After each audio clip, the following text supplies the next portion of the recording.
Well, let's just go ahead and get started. A pact proven. The Keeper of the Entwined Spirits has good news to share. Brilliant. The Elder Seedseer has grown strong enough to receive visitors. Come, we must go to Stilglade Fane at once. Where is that? Where is that?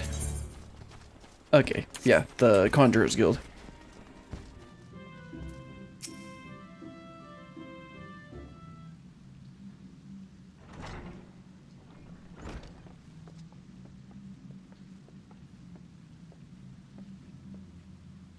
Elder Seedseer, it fills my heart with joy to see you in better health. I am gladdened by your presence as well, my friend. And lest you wonder, know that the Conjurers found no trace of the poison in my humors. If you are ready, I would resume our search for Gleipnir. They may be up for the task, but you are not. 'Tis one thing to engage in conversation, quite another to go gallivanting at about the 12-wood hunting blasphemy. I'm aware you are a conjurer of surpassing skill, and would not presume to gainsay your judgment, but have my wounds not healed? Those visible to the naked eye, perhaps. I worry that the stain of your communion with the Great One has taken a toll on you in ways we may struggle to perceive. The Great One is a being of purest ether, and you were exposed to its unbridled despair, its raw terror. There may be consequences. I am aware of that. The Gleipnir must be stopped. Until the blasphemy is laid low, people will continue to die. How am I to carry out those duties cloistered here? How am I to deliver the forest and its people from this despair? 'Tis your duties that demand you remain. I understand your frustration, but if you were to fall in battle, if your guiding light you bear were to fade, then all Gridania would be lost. Rest, Kan-E. Rest and gather your strength, so that when the time comes, you are fit to do what must be done. In the meantime, trust in your allies. You are right. That said, I have no reason I cannot join in planning our next step. As you said before, conversation is quite unlike gallivanting about on a hunt.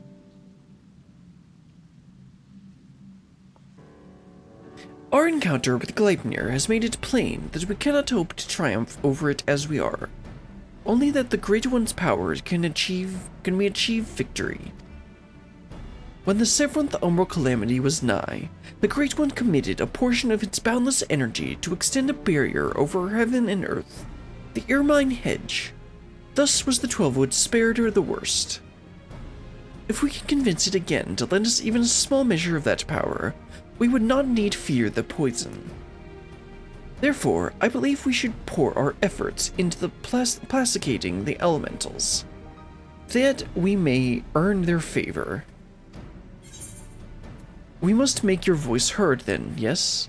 We must show that we are not the enemy. The quieting worked before, it may again. Now, let's try and make our voice heard then. Indeed, we must find a way to assure the Great One of our good intentions, to remind it that we labor not for its destruction, but its salvation. I think, too, that we must gain a greater understanding of what drives Gleipnir. It seems to bear a resentment towards the elementals, the Great One in particular. Why? I've pondered this question myself. Lingering memories of the person Gleipnir once was may be responsible. Reports from Rats and Hans suggest this is likely the cause, in fact. If we could but ascertain the original identity of the blasphemy, but where are we even to begin our investigation? Oh, well, he kinda knew your name. You were granted a vision of Gleipnir's past, and I was there? Then I may know who it is. He is, or was. As I do. The boy who trained along Kan-E in her youth. Asura Sumpin. After all these years, is this what became of him? Ah, you mentioned him briefly before. Were you close?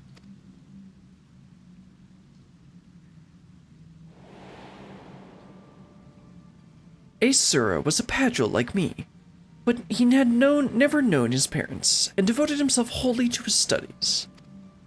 He embraced the role of the forest that had bestowed upon him, and the truth be told, was a much better student than I ever was. A fair assessment. Despite your esteemed heritage, you never took it to my lessons as well as he, ever dreaming of the outside world. Stealing off into the woods more time than I can count. I could not keep watch over you at all hours, not even if I tried. The Elder Seedseer, a rebellious spirit, I can scarce imagine it. I resented being a Padgel. It was inconceivable to me that I could not live amongst the others, and I did not scruple the expense my misgivings to E-Sumi-yan at every opportunity. Asura was a pillar of constant support. It was thanks to his encouragement that I at last embraced my destiny and resolved to use my gifts for the greater good. We would become Seedseers together, I believed, until one faithful day when we were gathering herbs in the forest at E-Sumi-yan's behest. We met a wanderer hailing from a distant land who told us his beloved was with child, and that he had traveled to Gridania to beseech the Great One for a painless birth. He asked us to guide him to the guardian tree. However, entry into such sacred places was not ours to permit, and there was something odd about his demeanor besides. With regret, I refused him, but Asura was loath to turn away a goodly stranger in need. He agreed to guide the man, despite my protestations. I ran to E-Sumi-yan as fast as I could, and together we made haste for the guardian tree. We found the man motionless on the ground, having succumbed to the Great One's rage. Next to him was Asura, alive, but unconscious. In time, he recovered and related the story. In truth, the man had been an adventurer, a seeker of wealth and glory. And as he knelt to make false supplications, he lunged forward and to tear a branch from the guardian tree. He was yet a child, and Asura had no inkling of the darkness that could dwell within a man's heart. He learned the lesson that day, but the price he paid for it was great indeed. The Great One stripped Asura of his horns, and with them the right to call himself a Padgel. I was forced to expel him from the Fane.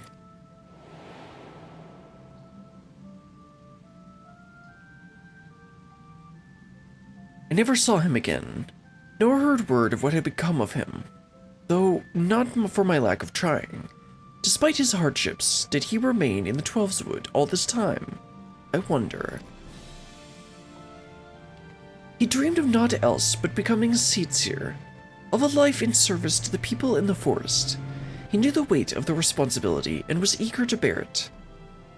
But he was deprived of that purpose by the very elementals he loved, and yet he did not lose that will to serve, I suspect, and instead resolved to watch over the Twelvewood in his own way. I shudder to think what could have hastened his transformation into Gleipnir, as if his life was not harsh enough.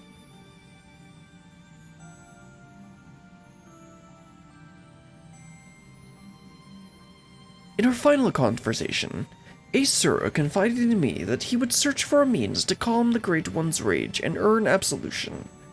To that end, he said he would seek the counsel of the Mughals. Ah, I see. They have called the Twelvewood home for far longer than we have, and so none are more likely to have knowledge of its most hidden workings. That comes as no surprise. He would not give up so easily on his dream. Even if the Mughals know naught of Asura, they may be able to help us in other ways. Will you travel to Bramble Patch in my stead, Brillian? I have faith they will accept you with their characteristic aplomb. Oh man, am I just gonna have to like, Good King Moogelmog the 13th. I shall remain with the Elder Seedseer, though I would gladly join you in battle against all manner of fearsome foes. I think myself ill-equipped to contend with Moogle mischievousness, and I know you are storied adventurer of such mighty struggles. Well, let's head on over to the Moogles. Let's see if they can help us. Let's see, Bramble Patch is East Shroud, right? Yes.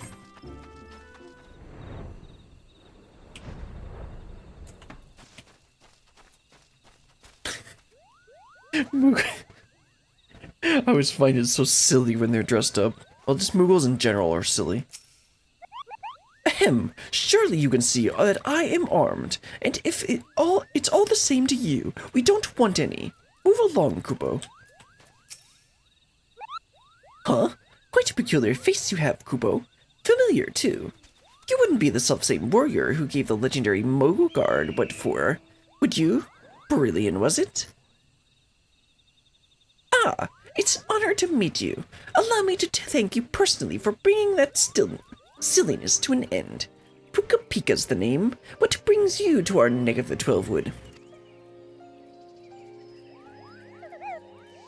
Why, what a pleasant coincidence.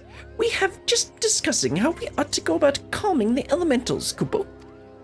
That blasphemy with the dreadful horns has got them on edge, and for good reason. I've had to ask my personal guard here to sleep with one eye open. In case you haven't noticed, the beast's corruption has been spreading all through the woods. Needless to say, we've all got to stand up and put the 12's wood to rights. Raya O suggested that the Moogles contribute by scouring the forest for even the smallest signs of taint. Got to cleanse it before it gets out of hand, you know. Difficult and time-consuming work, but it's in service of the forest. Then we'll do it gladly, Kupo. Hey, I know. You're the adventurer who gave me some of my finest scars. Goody Coop of the Moogle Squad. No hard feelings of the whole Hail to the King Kupo bit, I suppose. Not going to call for a rematch either. In case you're worried about that, Raya O and the others cured us of our tempering and afterward sat us down for a stern lecture. No more calling upon good King Moogelmog the 12th for us. May he ever remain unsummoned in his royal grace and splendor. Indeed, and what better way to make us for past indiscretions than to serve the realm? Even now, our kin scour every ilm of the 12-wood, and we would be remiss not to do our part. We would be overjoyed to have a hero such as you helping us as well, if you're willing. Something tells me you have a sharp eye for the taint we seek to cleanse. Can we count on you, Kupo? Sure, I guess. Your reputation for magnanimity is well deserved. Let's begin by moving to higher ground, that we may survey the area and locate any particularly nasty spots of blight. Okay. Head on over. Right over here? That wasn't that far.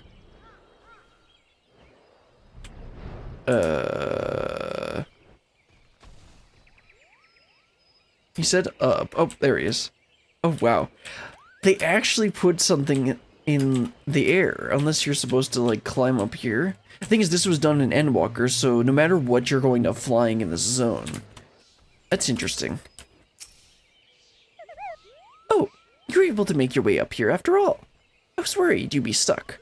Apologies for leaving you behind, but it's so easy to forget that your kind lack wings, Kupo. Now then, where is it?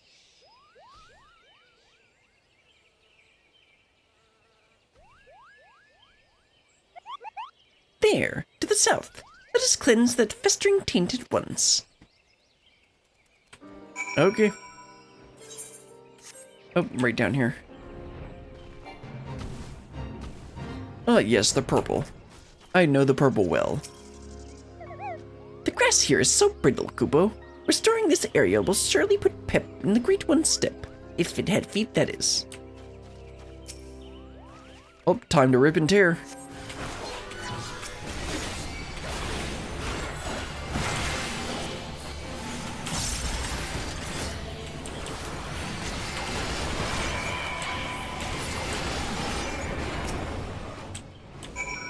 May have gotten a little overkill on that.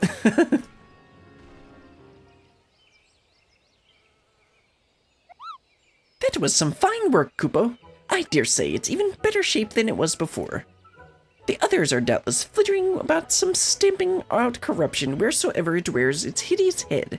If I were the Great One, I would be applauding our efforts. Well, insofar as so much without hands can clap, I suppose. How goes the taint cleansing, Goody Coop? I did what I could, but I swear as soon as I finished with one area, 2 more start manifesting a fresh taint.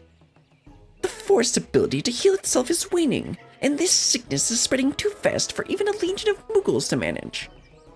If we don't come up with a better solution soon, the situation will grow even more dire.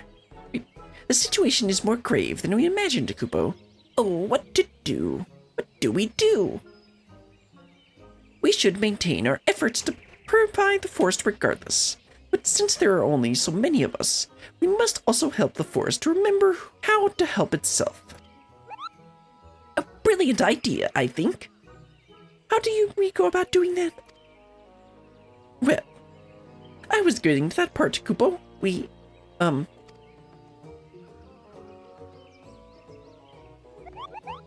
I got it. We perform the friendening. I'm sorry, what? The friendening? What in the name of good King Mugglemog the 12th may he be shower us with love and commands and couponants is that? Truth be told, I couldn't remember the ancient knight's name, so I just made something up on the spot. Kupo.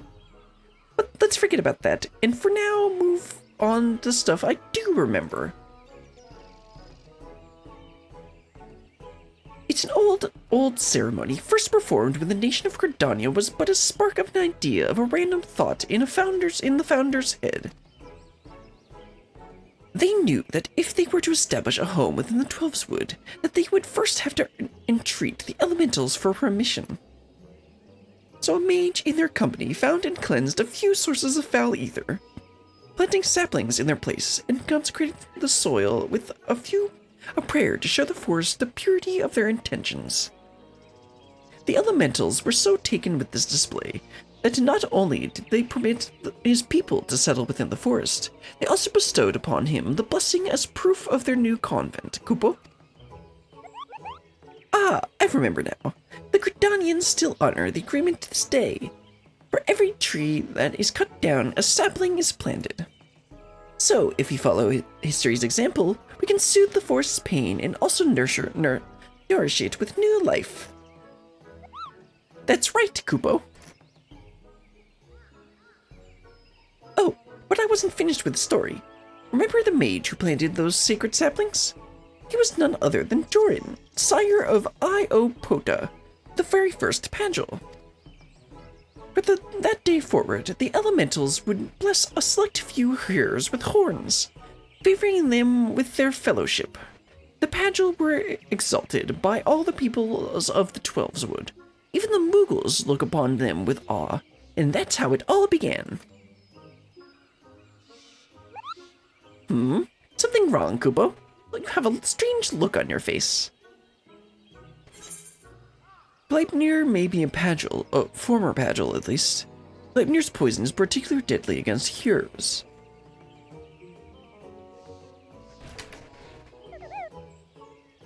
How dreadful, Kupo. But what exactly are you saying?